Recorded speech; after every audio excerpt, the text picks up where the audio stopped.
সহসলদিবর উত্তর ত্রিপুরা হাঙ্কনি ধর্মনগর থানানি পুলিশ ধর্মনগরনি শিবি বাগবাসা থাকমানি লাহার কামিশ্বর রথ রমন আশ্রম বাই নাংচা কামচাইও মালখু চেকিং আজমানি আজারা বাগবাসানি শিবি ধর্মনগর হাপানি লাহার ফন ফ্লাই টিআর 02C4657 নামানি কসমকালনি পালসার বাইক তুবুই খরকসা শিকলানো সিগন্যাল বাথাক লিখা পুলিশ আজারা বাইক চালক নাইনি কক রক্ষণা হইতে বিনি বাইক স্পিড অফ পুলিশ বখামিথি জাকা ইয়াগুলো বাইক নাইতো খুদ খাই বাইক নি কাইনি সবার বক্স 2 প্যাকেট হেরোইন টেক বাংমা হেরোইন কুপলুং কৌটা মানখা পুলিশ পাতিমনি কক আমানি পাতিমা থায়ো ফাই সপাইকা ধর্মনগর থানানি officer in charge Himadri Sarkar DCM তে পুলিশ সুপার ভানুপদ চক্রবর্তী আবনরগই পুলিশ সুপার ভানুপদ চক্রবর্তী শাখা মানজাক মানি হেরোইন নি হিলিক মানি 25 গ্রাম বিনি হাতিমর কয়েক লাখ রাখ আবনি লগি মানজাকা হেরোইন কেফিক মানি বানিয়া ক্লাইনাই রাধা মানিক ত্রিপুরা বিনি কামি বাগবাসা থানানি জয়থাং আমচাইও বর্ষকাঙ্গ বকবাংমা মামলা পুলিশ নে ইয়াফ ক্লাইজা আবনো কারিব অপাদিমুগ্ন ধর্মনগর থানা উকাশা এটিপিএস মামলা ক্লাইজাখা সংগ্রহ সালো মাজাগরাং ধর্মনগর হাং করতে দেই দরবানগর সুপোর্ট ক্লাইজাখা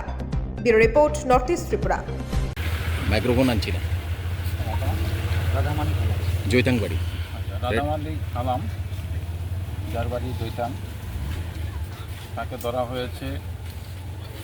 2 প্যাকেট মানে সাবানের কেস, একটা হিরোইন আছে এবং সাথে অনেকগুলি ছোটো ফুটা যেগুলি আছে অনেকগুলি ছোটো ফুটা আছে, তার একটা বাইকও পাওয়া গেছে। আগেও অ্যারেস্ট হয়েছে, তার নামে বিভিন্ন থানাতে বিভিন্ন কেস আছে এনডিপিএস আছে। তো ধর্মনগর থানাতে এটা একটা কেস নিয়ে এটা তদন্ত চলছে। কালোবাজার মূল্য কত হবে? এখানে তো প্রায় 25 গ্রামের মতো হবে, যেটা স্ট্যান্ডার্ড।